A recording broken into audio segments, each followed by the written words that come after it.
నమస్కారం. ఘంటారావానికి స్వాగతం. ముందుగా ప్రధాన అంశాలు. వార్తా తుపానుపై అప్రమత్తమైన రాష్ట్ర ప్రభుత్వం. సీఎం విదేశీ పర్యటన రద్దు, ముందస్తు చర్యలు చేపట్టాలని ఆదేశాలు.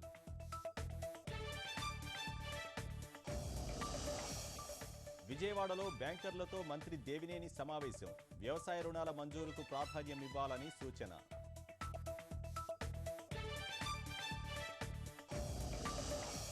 ఈ వ్యాలెట్లతో సులభంగా చెల్లింపులు. స్మార్ట్ ఫోన్, కంప్యూటర్లో వాడుకునే సౌకర్యం.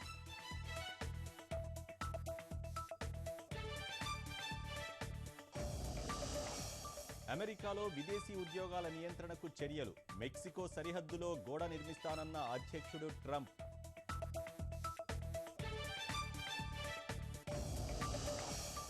ముంబై టెస్టులో విజయ్ శతకం. టెస్టుల్లో 4000 పరుగులు దాటిన కోహ్లీ.